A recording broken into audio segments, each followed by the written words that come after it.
melalui ibadah saat ini. Dalam tuntunan tema, orang percaya tidak dipermalukan. Jemaat silakan berdiri.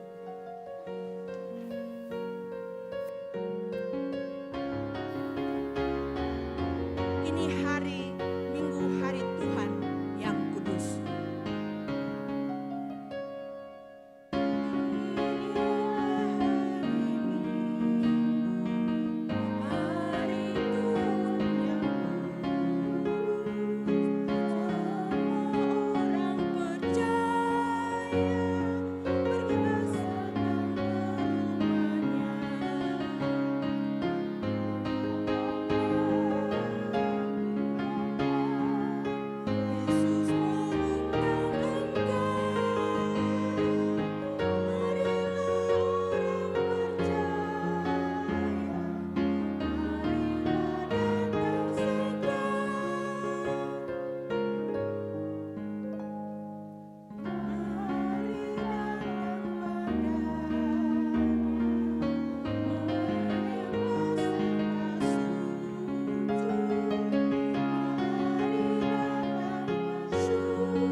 Ibadah ini berlangsung dalam nama Bapa dan Anak dan Roh Kudus.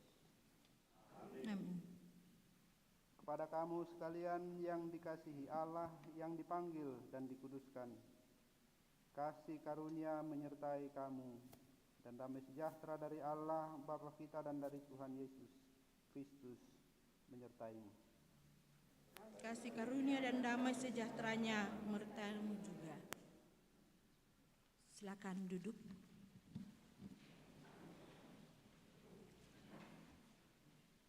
Kita membuka Mazmur 105 ayat 1 sampai dengan ayat yang ke-6 sebagai mazmur pujian kita. Kita akan baca secara berbalasan.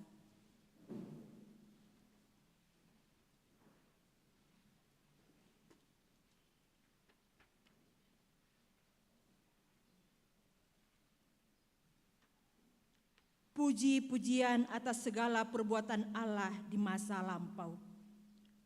Bersyukurlah kepada Tuhan, serukanlah namanya.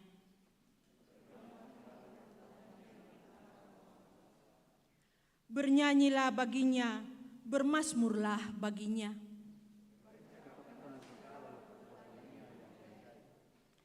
Bermegalah di dalam namanya yang kudus.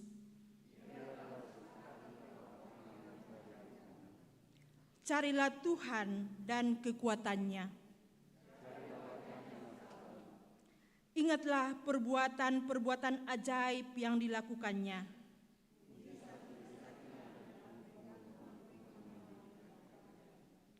Hai anak cucu Abraham hambanya.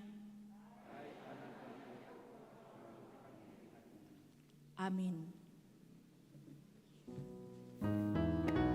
Dengan syukur pujilah Tuhan, biar namanya diserukan.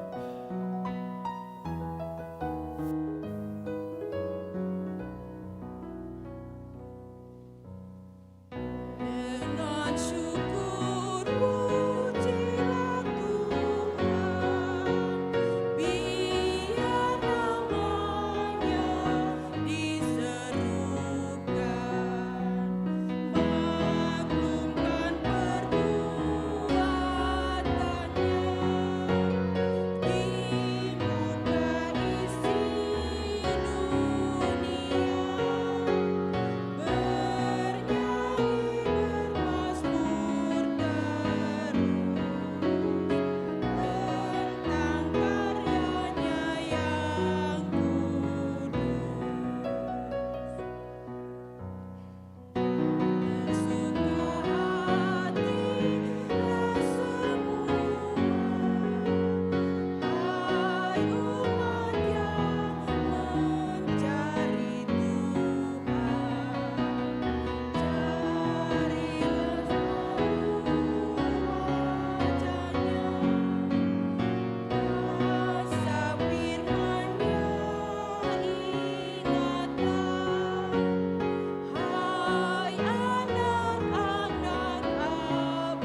Jemaat kekasih Tuhan, silakan berdiri.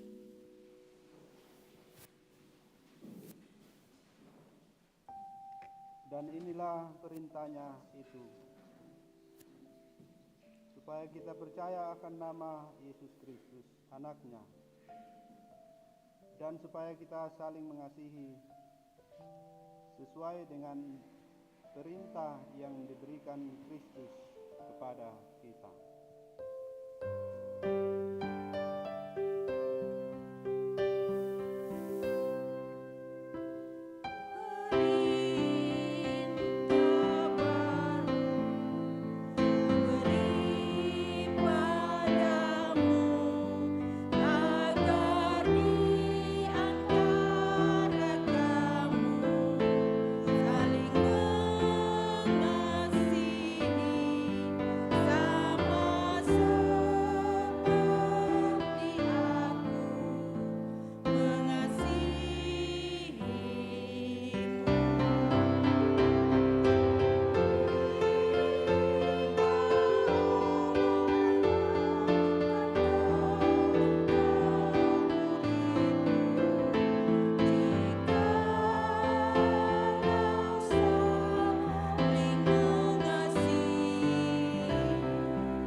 Rendah hati, marilah kita mengaku dosa kita di hadapan Tuhan. Ya Allah, jika aku melihat langit-Mu, buatan jarimu, bulan dan bintang-bintang yang Kau tempatkan, apakah manusia sehingga Engkau mengingatnya? Apakah anak manusia sehingga Engkau mengindahkannya? Namun Engkau telah membuatnya hampir sama seperti Allah dan telah memahkotainya dengan kemuliaan dan hormat. Ya Tuhan, Engkau membuat kami sangat istimewa. Tetapi dalam keistimewaan itu kami sering terjebak kesombongan dan dikuasai oleh keinginan kami tanpa mencari kehendak-Mu dalam hidup kami. Kami berdosa, Tuhan. Dalam pengasihan-Mu kami memohon. Ampunilah dan kasihanilah kami, ya Tuhan. Kepada kamu sekalian yang tunduk dalam penyesalan, inilah berita anugerah. Aku telah menghapus segala dosa pemberontakanmu, seperti kabut diterbangkan angin, dan segala dosamu seperti awan yang tertiup. Kembalilah kepadaku, sebab aku telah menebus engkau. Kita akan membawa persembahan kepada Tuhan. Terpujilah Allah yang telah mengaruniakan keampunan dan keselamatan. Layaklah segala hormat, puji dan syukur hanya bagi Tuhan. Bawalah persembahan kepadanya. Bersyukurlah kepada Tuhan, serukanlah namanya, perkenalkanlah perbuatannya di antara bangsa-bangsa. Sambil pundi dijalankan, kita memuji Tuhan dari Mazmur 136 ayat 1, 4, dan 21.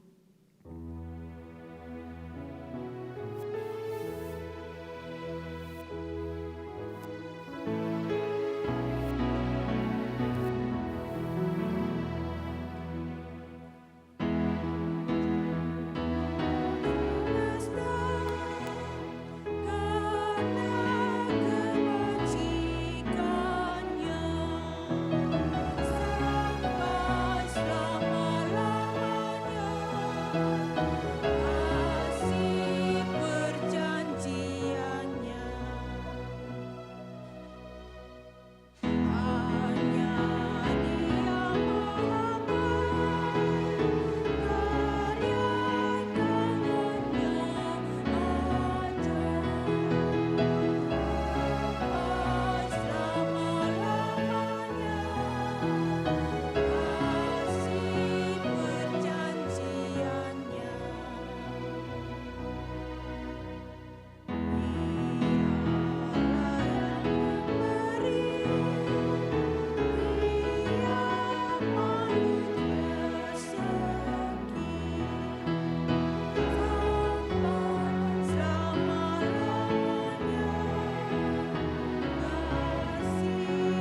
21.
Kita berdoa. Bapa Surgawi, Bapa kami di dalam Tuhan kami Yesus Kristus.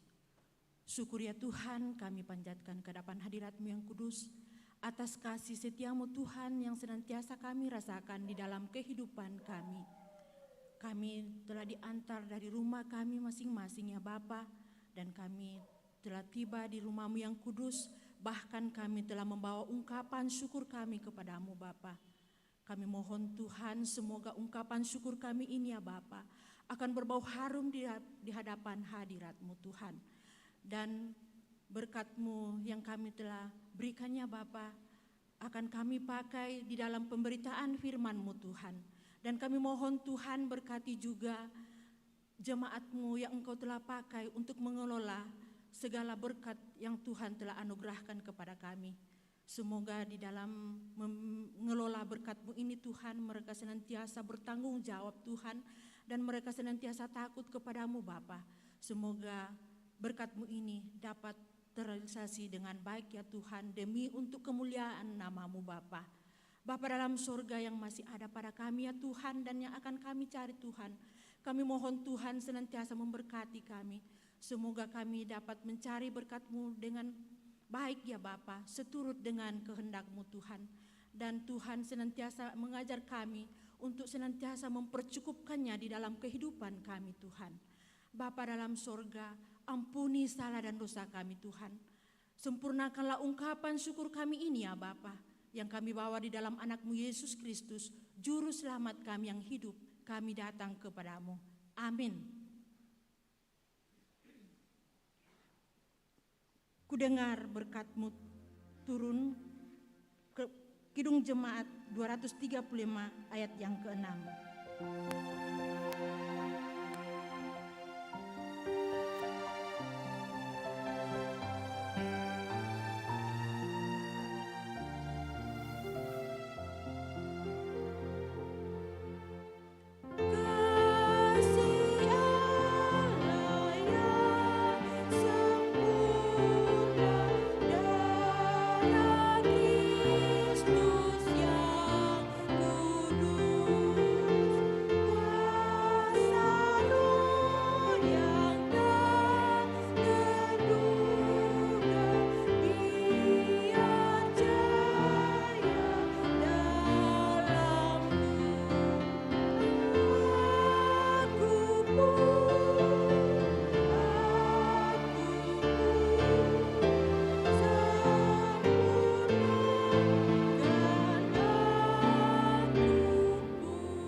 Kejadian pasal 37, Roma pasal 10 dan Matius pasal 14. Kita siapkan untuk pembacaan Alkitab pada hari ini. Kejadian 37 ayat 12 sampai 30, Roma pasal 10 ayat 4 sampai 15, dan Matius pasal 14 ayat 23 sampai 33. Mari kita berdoa.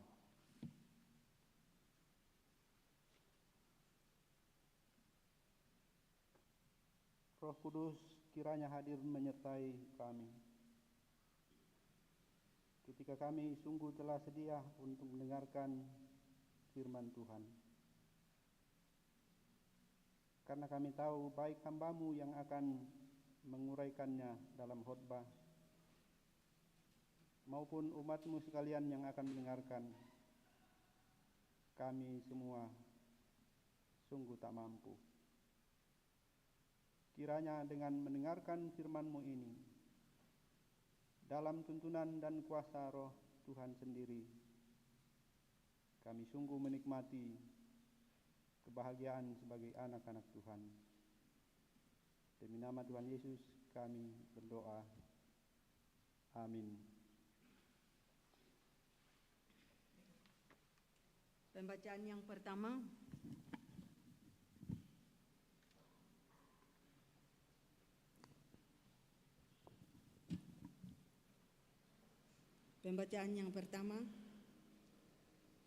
dari Kejadian 37 ayat 12 hingga ayat yang ke-30 dengan judul Yusuf dijual ke tanah Mesir. Pada suatu kali pergilah saudara-saudara mengembalakan kambing domba ayahnya dekat Sikem.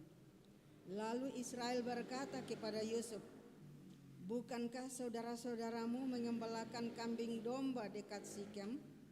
Marilah engkau kusuruh kepada mereka." Sahut Yusuf, "Ya Bapa." Kata Israel kepadanya, "Pergilah, engkau melihat apakah baik keadaan saudara-saudaramu dan keadaan kambing domba, dan bawalah kabar tentang itu kepadaku." Lalu Yakub menyuruh dia dari lembah Hebron, dan Yusuf pun sampailah ke Sikem. Ketika Yusuf berjalan ke sana kemari di padang, bertemulah ia dengan seorang laki-laki yang bertanya kepadanya, "Apakah yang kau cari?" Sahutnya, "Aku mencari saudara-saudaraku. Tolonglah katakan kepadaku di mana mereka mengembalakan kambing domba." Lalu kata orang itu, "Mereka telah berangkat dari sini sebab telah kudengar mereka berkata, 'Marilah kita pergi ke Dotam.' Maka Yusuf menyusul saudara-saudaranya itu, dan didapatinya lah mereka di Dotam. Dari jauh ia telah kelihatan kepada mereka, tetapi sebelum ia dekat pada mereka, mereka telah bermufakat mencari daya upaya untuk membunuhnya. Kata mereka seorang kepada yang lain, 'Lihat, tukang mimpi kita itu datang. Sekarang marilah kita bunuh dia dan kita lemparkan ke dalam salah satu sumur ini. Lalu kita katakan seekor binatang buas telah menerkamnya, dan kita akan lihat nanti bagaimana jadinya mimpinya itu.' Ketika Ruben mendengar hal ini, ia ingin melepaskan Yusuf dari tangan mereka. Sebab itu katanya, 'Janganlah kita bunuh dia.' Lagi kata Ruben kepada mereka, 'Janganlah tumpahkan darah, lemparkanlah dia ke dalam sumur yang ada di padang gurun ini, tetapi janganlah apa-apakan dia.' Maksudnya hendaklah melepaskan Yusuf dari tangan mereka. dan membawanya kembali kepada ayahnya. Baru saja Yusuf sampai kepada saudara-saudaranya, mereka pun menanggalkan jubah Yusuf, jubah mahal indah dan dipakainya itu. Dan mereka membawa dia dan melepaskan dia ke dalam sumur. Sumur itu kosong, tidak berair. Kemudian duduklah mereka untuk makan.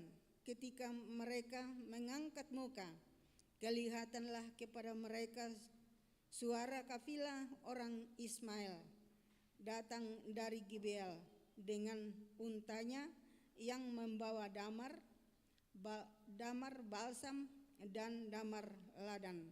Dalam perjalanannya mengangkut barang-barang itu ke Mesir. Lalu kata Yehuda kepada saudara-saudaranya itu, apakah untungnya kalau kita membunuh adik kita itu dan menyembunyikan darahnya? Marilah kita jual dia kepada orang Ismail ini, tetapi janganlah kita apa-apakan dia, karena ia saudara kita, darah daging kita. Dan saudara-saudaranya mendengarkan perkataannya itu. Ketika ada saudagar Midian lewat, Yusuf diangkat ke atas dari dalam sumur itu, kemudian dijual kepada orang Ismail itu dengan harga 20 sikal perak. Lalu Yusuf dibawa mereka ke Mesir. Ketika Ruben kembali ke sumur itu, ternyata Yusuf tidak ada lagi di dalamnya. Lalu dikoyakkannyalah bajunya, dan kembalilah ia kepada saudara-saudaranya. Katanya, anak itu tidak ada lagi. Kemanakah aku ini? Demikian pembacaan firman Tuhan.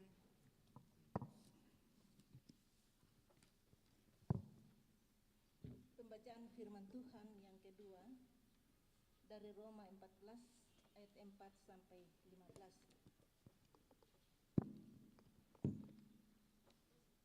Yang oleh Lembaga Alkitab diberi judul Kebenaran karena Iman.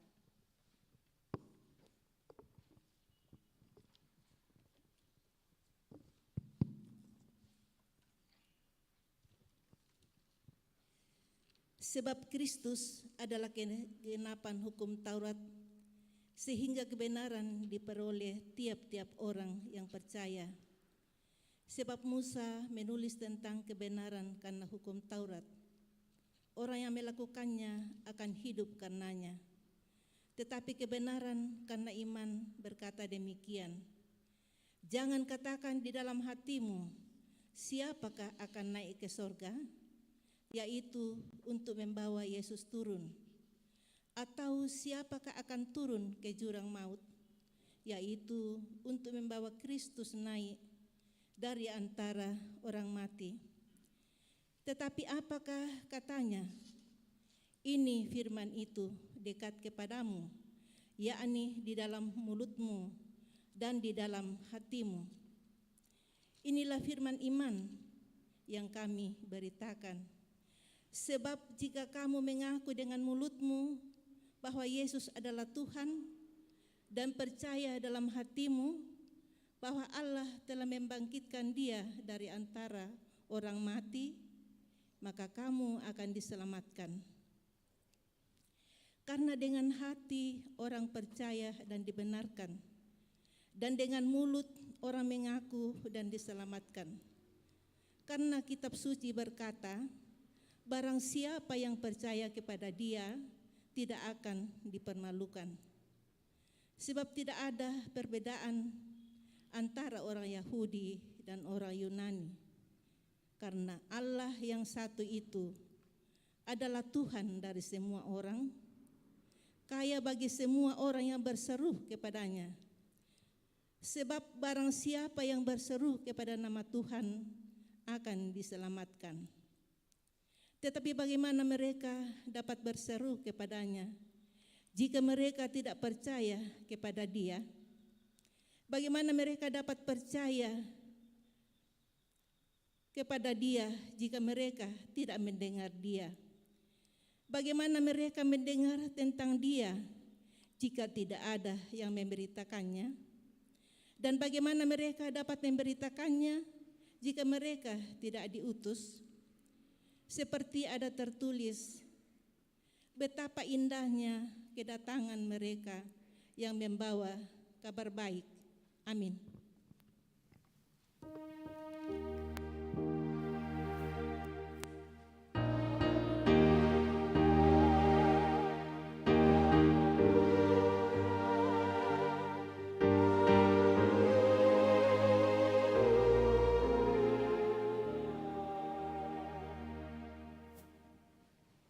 Matius pasal 14 ayat 22 sampai 33. Sesudah itu Yesus segera memerintahkan murid-muridnya naik ke perahu dan mendahuluinya ke seberang. Sementara itu ia menyuruh orang banyak pulang. Dan setelah orang banyak itu disuruhnya pulang, Yesus naik ke atas bukit untuk berdoa seorang diri. Ketika hari sudah malam, ia sendirian di situ.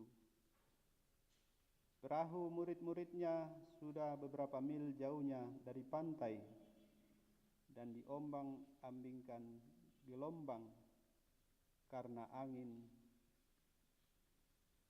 sakal. Kira-kira jam 3 malam, datanglah Yesus kepada mereka berjalan di atas air. Ketika murid-muridnya melihat dia berjalan di atas air, mereka terkejut dan berseru, "Itu hantu!" Lalu berteriak-teriak karena takut. Tetapi segera Yesus berkata kepada mereka, "Tenanglah, Aku ini, jangan takut." Lalu Petrus berseru dan menjawab dia, "Tuhan, apabila Engkau itu, suruhlah aku datang kepadamu berjalan di atas air." Kata Yesus, "Datanglah." Maka Petrus turun dari perahu dan berjalan di atas air mendapatkan Yesus.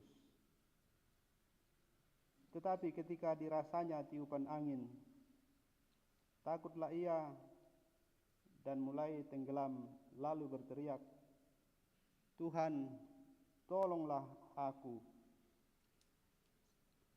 Segera Yesus mengulurkan tangannya, memegang dia dan berkata, "Hai orang yang kurang percaya, mengapa engkau bimbang?" Lalu mereka naik ke perahu, dan angin pun redalah. Dan orang-orang yang ada di perahu menyembah dia, katanya, "Sesungguhnya engkau anak Allah."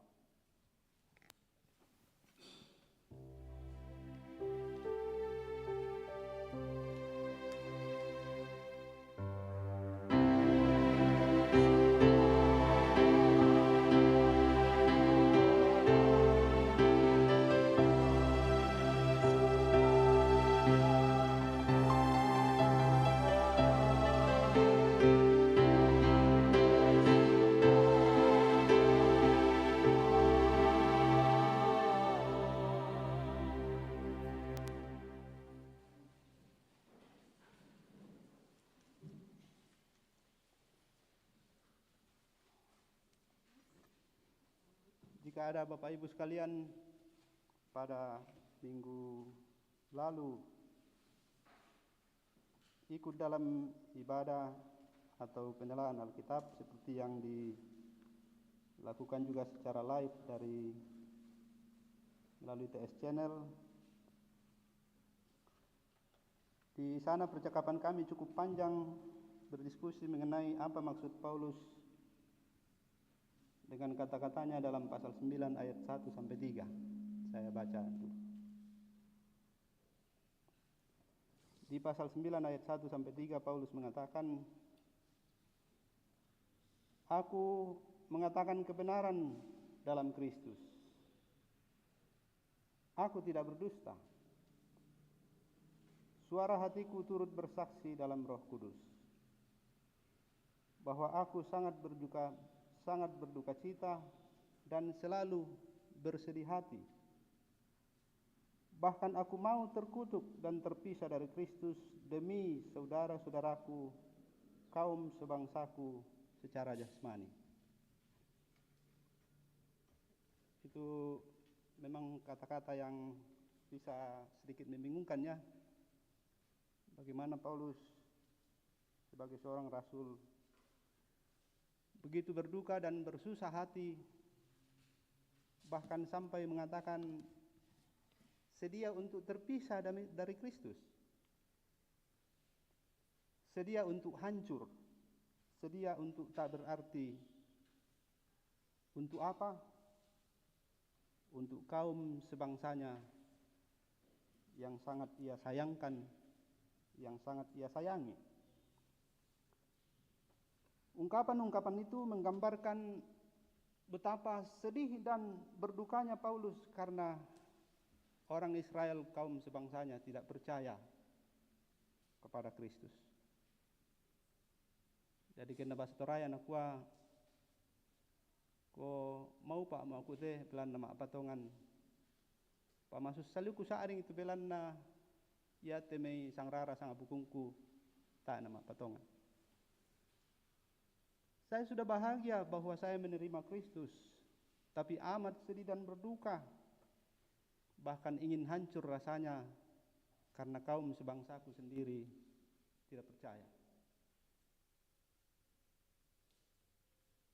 Altruistik itu istilah dalam psikologi untuk menyebut orang yang sedia hancur demi orang lain. Tapi sebenarnya ini adalah suatu cara untuk Paulus mengungkapkan betapa yang paling penting bagi dia adalah Injil. Dan sayang sekali kalau itu tidak diterima oleh kaum sebangsanya sendiri.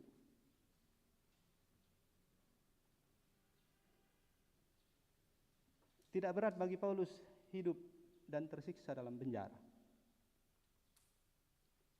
Jauh lebih menyiksa dan jauh lebih berat merasakan bagaimana pedihnya melihat kaum sebangsa sendiri menolak apa yang paling dianggapnya paling berharga. Hidup menderita, ditekan, dianiaya, itu seolah-olah suatu kenikmatan yang membahagiakan.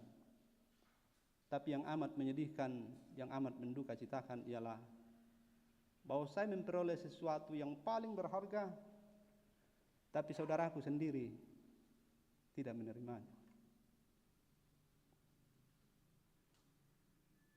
Pergumulan di sepanjang hidup Paulus, bahwa kaum sebangsanya terus-menerus tertarik dan sangat tertarik untuk belajar hukum Taurat dan belajar setia, dan sangat tidak tertarik bahkan menolak Injil. Saya sebagai pendeta tidak terlalu banyak lagi mengalami, tapi saya sering mendengarkan kisah-kisah dari rekan pendeta di jemaat,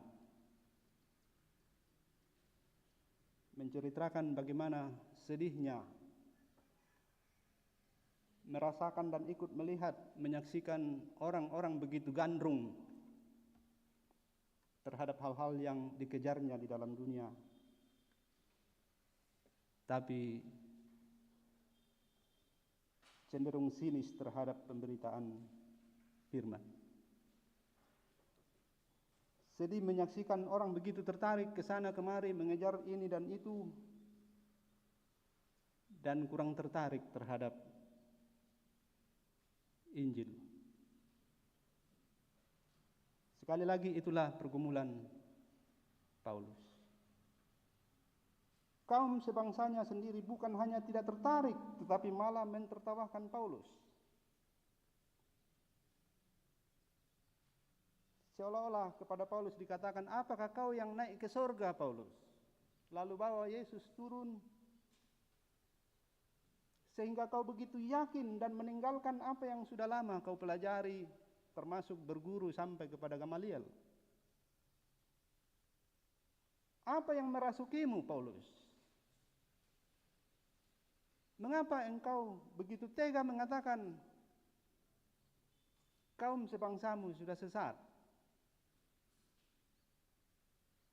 Dan sekarang mengatakan satu-satunya yang berarti adalah Kristus, manusia tersalib itu.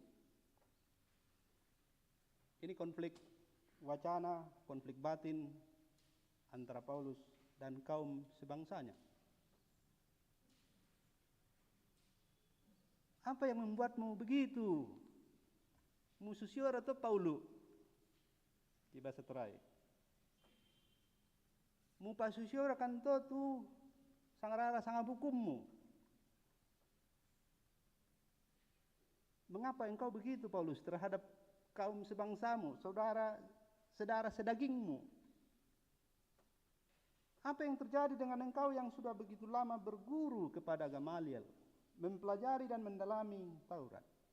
Bahkan tentu saja ada yang sinis. Lama engkau mengejar dan menganiaya orang Kristen, para pengikut Kristus itu, dan sekarang kau berdiri di posisi mengatakan kaum sebangsamu lah yang salah. Saya panjang-panjang di situ karena sebenarnya ini poin yang sudah terlalu sering kita dengarkan. Dibenarkan karena iman, tapi kadang-kadang tidak begitu jauh ke dalam menyentuh hati kita, karena memang ya sekedar untuk dengan gampang mengatakan iman Kristen itu berpangkal pada ajaran dibenarkan karena iman. Saudara-saudara yang dikasihi oleh Tuhan, kalau kita baca ayat 1 sampai 3 dari pasal 10 tadi,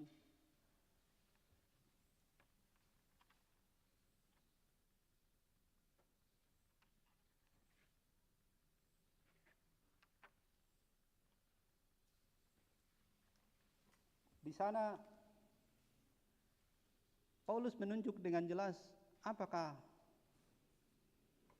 yang menyimpang dalam diri orang-orang Yahudi, kaum sebangsanya. Kita baca saja ayat yang ketiga. Sebab oleh karena mereka tidak mengenal kebenaran Allah, dan oleh karena mereka berusaha untuk mendirikan kebenaran mereka sendiri, maka mereka tidak takluk kepada kebenaran Allah.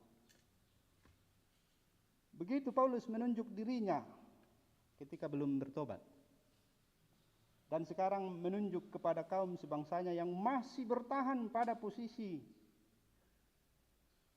hidup ini adalah berjuang untuk menjadi benar karena kita mengikuti hukum Taurat. Jadi ada tujuan yang jauh ke depan. Ada suatu titik yang di sana kita bisa dibilang sempurna. Dalam bahasa Yunani digunakan kata telos, dari kata telo. Itu suatu akhir di mana segala sesuatu yang ada sebelumnya bermuara ke situ. Kalau ada yang belajar filsafat, di filsafat ada yang disebut filsafat teleologis. Suatu pandangan hidup yang mengatakan yang paling penting sebenarnya ialah tujuannya baik. Jadi pilihan-pilihan dalam hidup ini ditentukan oleh ini bermuara kemana. Yang penting tujuannya baik. Dalam terapannya, Orang bisa sampai mengatakan tidak apa-apa mencuri untuk menolong orang miskin. Itu teleologis. Tujuanlah yang menentukan. Jadi biar menyimpang sedikit dari yang seharusnya, kalau demi tujuan itu bisa. Itu filsafat, itu terapan hidup dari yang dijabarkan orang dari teleologis. Telos. Kristus adalah telos. Apapun yang ada sebelumnya termasuk hukum Taurat, semua menuju ke sana. Dan ketika Kristus datang, semua sudah menjadi sempurna. Jadi masalahnya memang ialah orang Yahudi tidak bisa menerima bahwa setelah mereka begitu lama berjuang untuk sampai ke titik sempurna, tiba-tiba ada yang datang mengatakan, akulah titik sempurna itu. Yesus. Tiba-tiba ada yang datang mengatakan, oh yang kalian kejar itu sudah ini. Telos. Telos yang membuat kalian berusaha untuk membenarkan diri. Ini.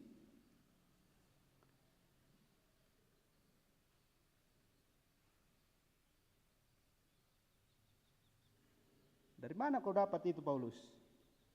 Kau kayak yang naik ke surga dan bawa dia turun. Biasa tak pokada to keden nabi pokada no kuai minda sulim roko kadomai. Batu no ka taun teleki indan tiro manuk katene. Ta memang ni tiro sa basiraut tene na tainna. Indan kita pasar joruk pandang. Siapa lihat pasar di Makassar kayak gitu. Kalau saya pulang dari Makassar, saya bisa cerita.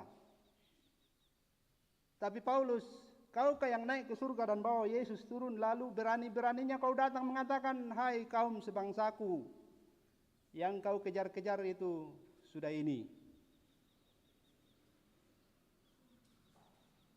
Lalu Paulus mengatakan apa? Yang ini memang tidak memerlukan kita harus menjadi ahli Taurat. Yang ini memang tidak memerlukan untuk menyelidiki sampai ke langit. Yang ini memang tidak memerlukan orang seperti saya harus berguru ke Gamaliel. Mengapa? Karena firman itu ada dalam hatimu, ada di mulutmu, tidak jauh. Masalahnya hanya satu, percaya atau tidak. Telos itu sudah datang, Yesus. Dan itu adalah anugerah, datang. Tidak kita usahakan, dia datang. Minggu lalu tema khotbah kita anugerah. Dan ini memang untuk menjabarkan, menghidupkan tema atau doktrin yang kita warisi, sola gratia. Hanya oleh anugerah. Dan sekarang temanya iman, percaya. Untuk menghidupkan doktrin kita mengenai sola fide, sola yang kedua. Mungkin berikutnya adalah sola scriptura. Minggu lalu sola gratia, minggu ini sola fide.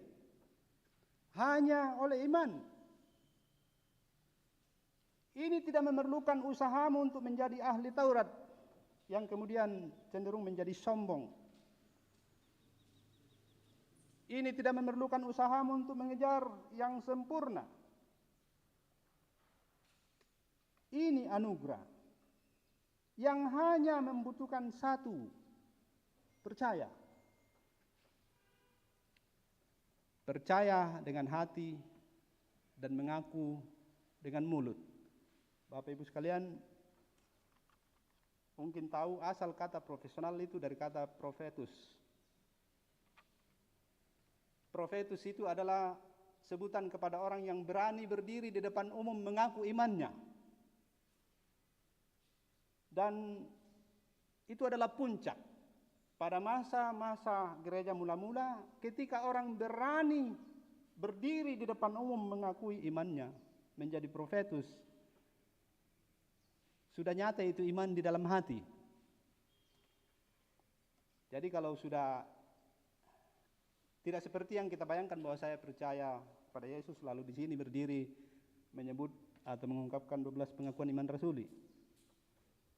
Tapi Profetus pada masa gereja mula-mula itu memang sebuah totalitas, sebuah penyerahan diri sempurna. Karena kalau kau berani berdiri di depan umum mengatakan Yesus adalah Tuhan, itu sama dengan kau menantang kaisar yang punya ribuan algojo untuk memenggal kepala orang-orang yang berani menyangkal kaisar sebagai Tuhan. Dengan mulut kita mengaku Yesus itulah Tuhan.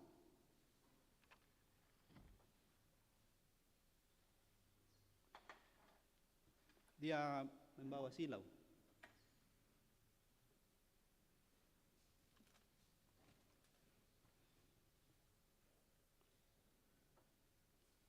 Ayat 9. Sebab jika kamu mengaku dengan mulutmu bahwa Yesus adalah Tuhan dan percaya dalam hatimu bahwa Allah telah membangkitkan Dia dari antara orang mati, maka kamu akan diselamatkan. Percaya di dalam hati. Di hatimu yang ada ialah Yesus yang telah dibangkitkan dari antara orang mati. Lalu kau mengungkapkannya di mulut, di hadapan umum. Apa artinya? Kau sudah menyerahkan seluruhnya karena kau percaya kau sudah sampai di telos, sang anugerah itu. Apalagi yang aku cari? Kalau Yesus yang ada di hatiku, kalau Dia yang adalah anugerah itu, ku akui di depan umum. Andaikan sekarang kepalaku dipenggal, tidak masalah. Saya sudah sampai di telos.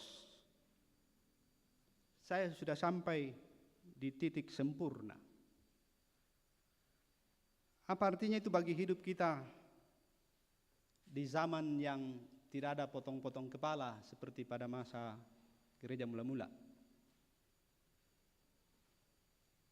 Kalau Kristus di dalam hatiku, bahwa Ia telah bangkit dari antara orang mati, maka seluruh hidupku kuserahkan apapun taruhannya.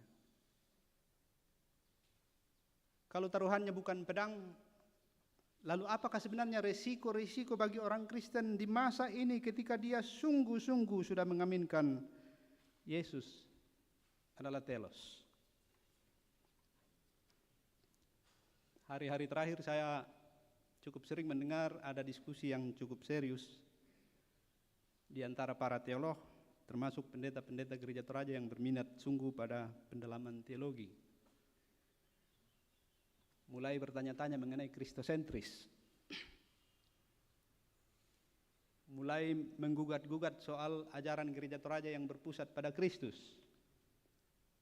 Dan menyodor-nyodorkan ke depan bahwa harusnya supaya kita bisa merangkul semua, kita pakai trinitaris.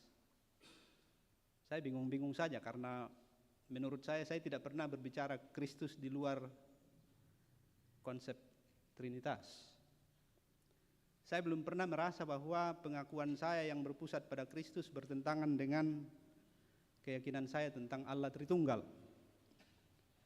Tapi memang mungkin yang sering menjadi ganjalan ialah pengakuan saya bahwa Yesuslah telos. Kesempurnaan yang dianugerahkan itu kadang-kadang membawa saya terhambat bergaul dengan orang lain. Mungkin itu poinnya.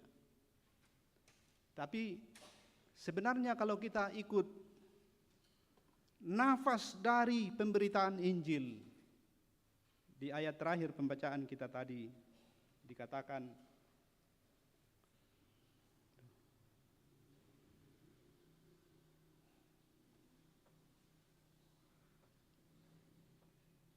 dan bagaimana mereka dapat memberitakannya jika mereka tidak diutus?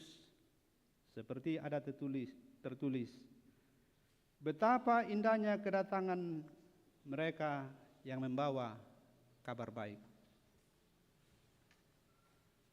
Artinya apa? Kalau saya mengaku dengan mulut karena percaya di dalam hati, saya diutus untuk memberitakan Injil. Namanya Injil ya kabar baik. Mestinya apa? Kalau saya pergi memberitakan Injil, membawa kabar baik, orang akan mengatakan, ini sungguh indah.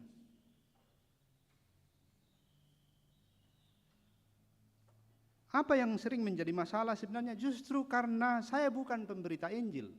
Saya cenderung menjadi hakim kepada orang lain. Dan itu penyakit orang Yahudi. Kalau saya Kristen, saya juru selamat, saya cenderungnya menghakimi orang sebagai orang yang akan masuk ke sana atau masuk ke situ. Padahal saya diutus untuk menyampaikan kabar baik. Dan itu bukan soal bicara-bicara saja. Lihat saja Sending datang. Dia tidak datang hanya cerita Yesus, tapi dia dirikan rumah sakit, dia dirikan sekolah. Macam-macam dia buat. Jadi kalau pada awalnya orang menolak, yang menolak itu kan sebenarnya karena dia bilang, Sending juga datang bilang jangan menjudi. Toh? Atau orang curiga, jangan-jangan anak-anak kita dididik untuk nanti ikut menjadi bagian dari penjajah. Jadi soal curiga-curiga. Pada akhirnya orang Toraja mengatakan betapa indahnya. Bahkan belakangan kita lihat Dara van der Lostrecht pun adalah menghadirkan ukiran yang sangat indah. Mengungkapkan kembali kebenaran bahwa darah para martir adalah benih gereja. Indah. Beda dengan orang Farisi yang kalau muncul orang-orang berdosa kasihan itu sudah takut sekali.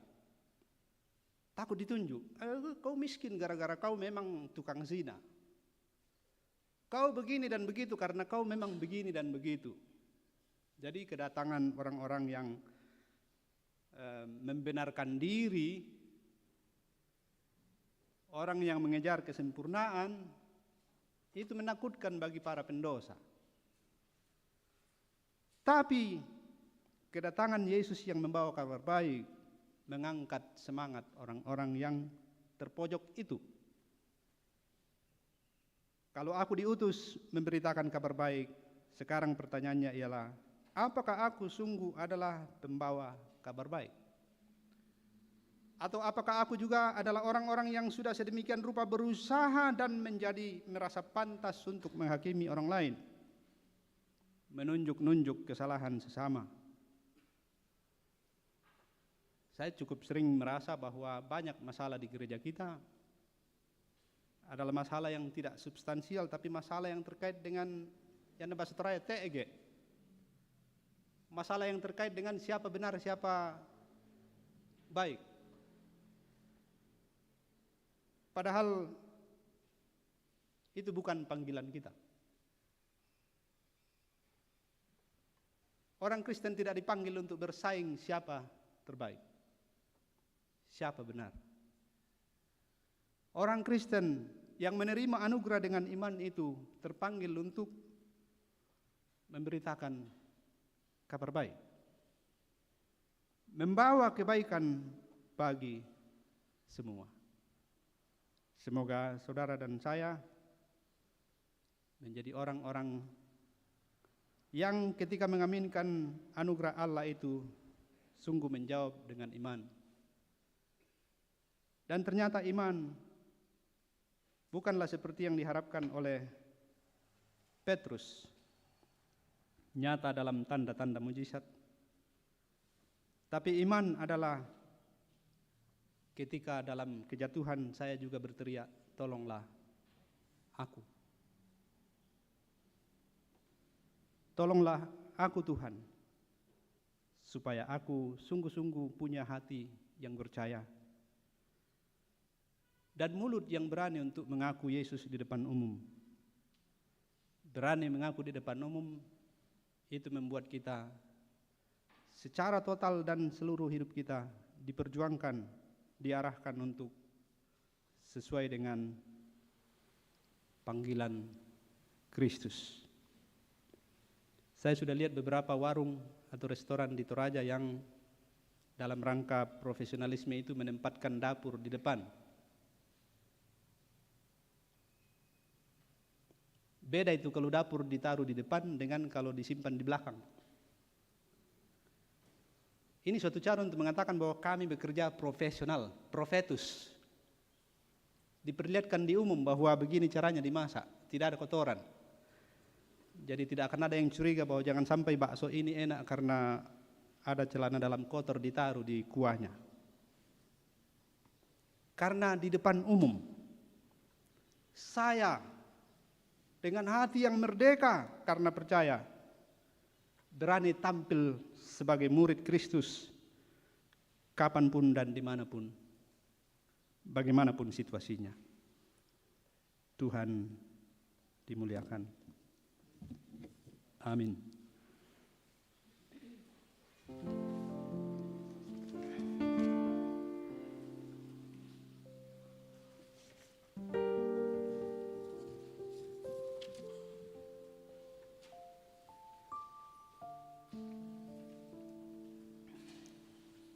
Saat teduh sejenak untuk masing-masing di hadapan Tuhan, membuka layar batinnya, melihat dirinya dan sesamanya, melihat dirinya dan Tuhannya. Dalam layar batin yang memungkinkan kita bisa melihat diri sendiri, memeriksa hati kita. Apakah di sana ada Yesus, Sang Anugerah, Sang Telos,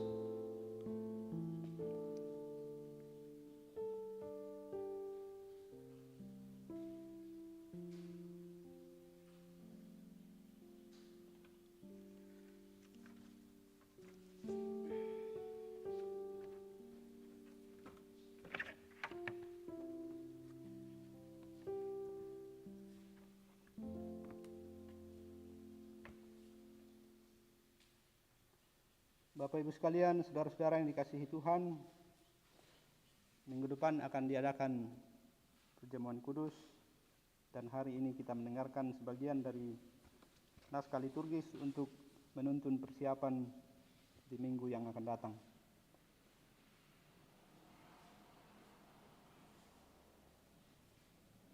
Tuhan Yesus Kristus memerintahkan murid-muridnya untuk tetap memperingati pengorbanannya sampai ia datang kembali dalam kemuliaan kerajaannya. Berdasarkan titah itu jugalah Rasul Paulus menjelaskan kepada jemaat yang ada di Korintus demikian. Sebab apa yang telah kuteruskan kepadamu telah aku terima dari Tuhan, yaitu bahwa Tuhan Yesus pada malam waktu ia diserahkan mengambil roti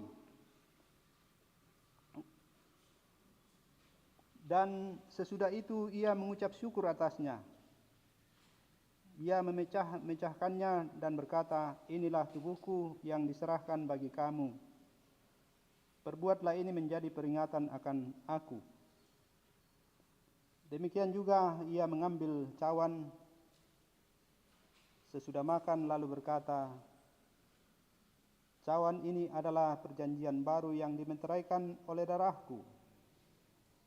Perbuatlah ini setiap kali kamu meminumnya menjadi peringatan akan aku.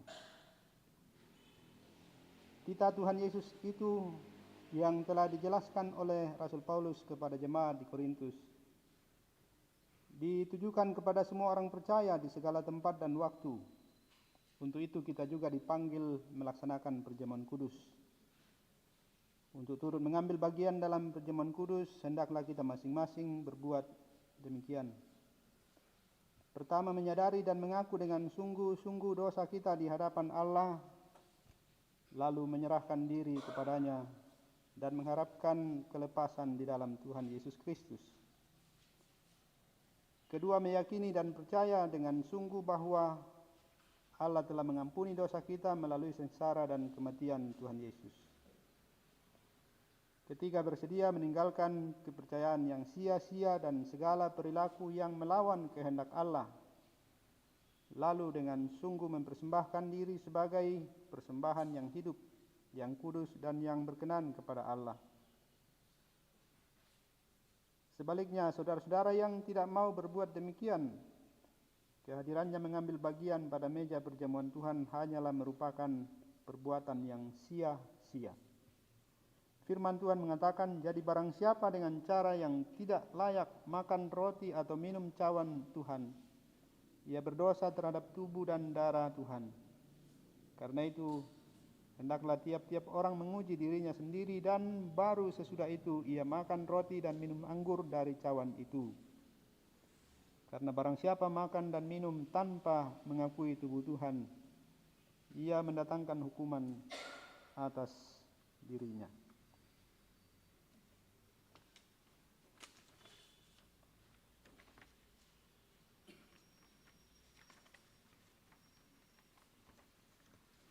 Marilah berdoa syafaat. Syukur kepadamu Tuhan atas segala kebaikan-Mu. Berkat-Mu yang mengalir tiada henti dalam hidup kami, baik sebagai pribadi, keluarga, jemaat, dan masyarakat. Syukur kepada Allah untuk hal-hal penting dan khusus yang terjadi dalam hidup kami.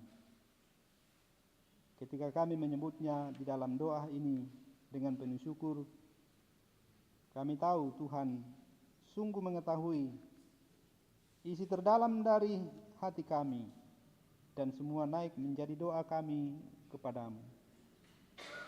Syukur kami dan doa kami untuk mereka yang merayakan kelahirannya pada sepanjang minggu ke depan. Syukur kami juga untuk pemeliharaan Tuhan bagi saudara-saudara kami yang sedang bergumul karena sakit penyakit. Juga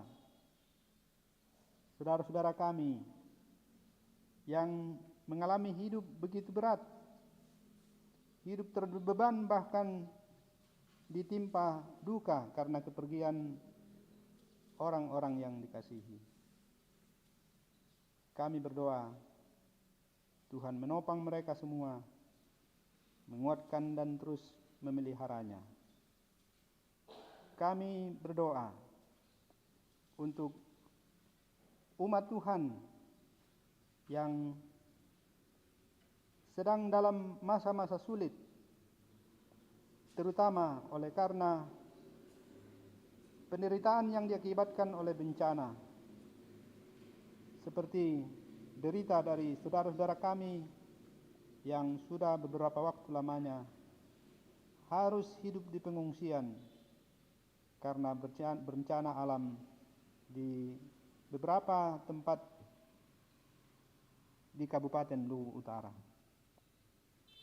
Kami berdoa kiranya mereka tetap kuat dan seluruh upaya yang diusahakan baik oleh pemerintah, masyarakat maupun juga oleh berbagai lembaga yang ada dalam masyarakat, juga bahkan yang diusahakan oleh gereja Tuhan, dapat menjadi pertolongan yang nyata kepada saudara-saudara kami itu. Biarlah nama Tuhan diandalkan dan tetap dimuliakan di semua situasi yang sulit itu. Doa kami untuk orang tua kami, para lansia di Jemaat Rantepao, juga dalam persekutuan dengan semua yang mengalami hidup yang sama, berkesempatan menikmati hidup pemberian Tuhan di masa lanjut usia. Semoga mereka semua tetap dalam iman dan sukacita mengikuti Yesus. doa kami untuk pelayanan Jemaat Rantai Pau pada minggu berikut ini. Kuatkanlah segenap anggota jemaat dan majelis gereja, khususnya kedua hamba Tuhan, Ibu dan Bapak Pendeta, supaya tetap bisa dengan berhikmat menata pelayanan di masa pandemi yang masih terus menjadi pergumulan kami. Kaitan dengan itu, kami terus menyebut di dalam doa kami, pergumulan berat bagi seluruh dunia, ketika kami harus sambil tetap meratap dan berduka karena kepergian orang-orang yang menjadi korban dari wabah ini, juga terus mendukung upaya untuk menata kehidupan dengan cara baru, sambil terus berupaya untuk mengupayakan apa yang suatu saat bisa menjadi solusi kesehatan bagi wabah ini.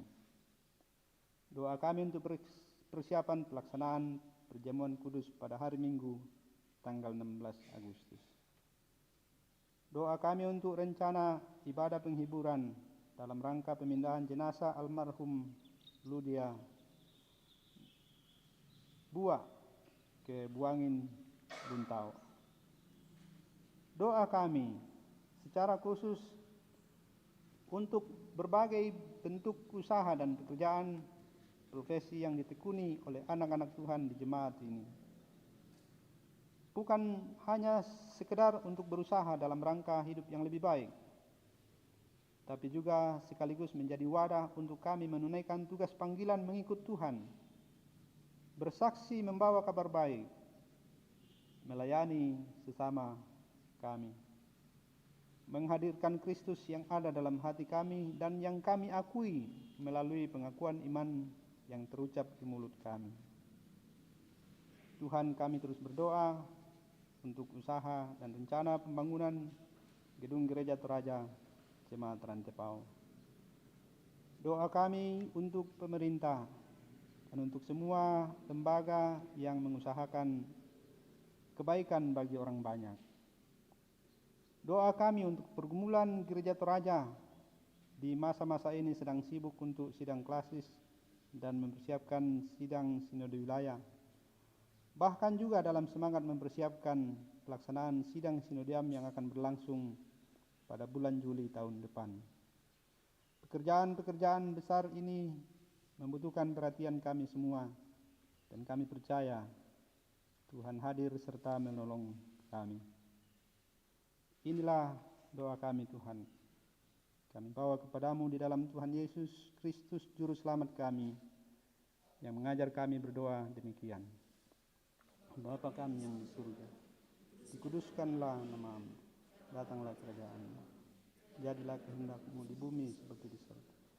Berikanlah kami pada hari ini makanan kami yang secukupnya, dan ampunilah kami akan kesalahan kami, seperti kami juga mengampuni orang yang bersalah kepada kami.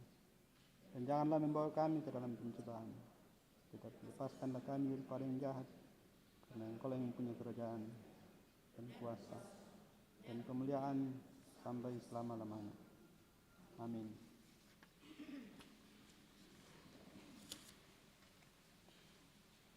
Jemaat dipersilakan berdiri.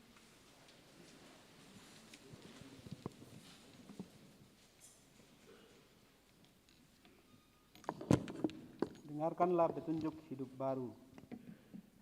Sebab jika kamu mengaku dengan mulutmu bahwa Yesus adalah Tuhan, dan percaya dalam hatimu bahwa Allah telah membangkitkan Dia dari antara orang mati, maka kamu akan diselamatkan.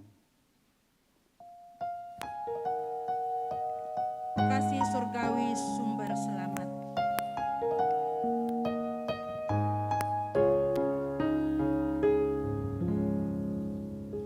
Kasih surgawi sumber selamat, kasih surgawi penghidupku. Aku selamatlah oleh kasih-Nya kepadaku. Pergilah dan lakukanlah tugasmu Saksikanlah kepada dunia bahwa keselamatan bukanlah usaha manusia, melainkan keselamatan adalah anugerah Tuhan kepada setiap orang yang percaya kepadanya.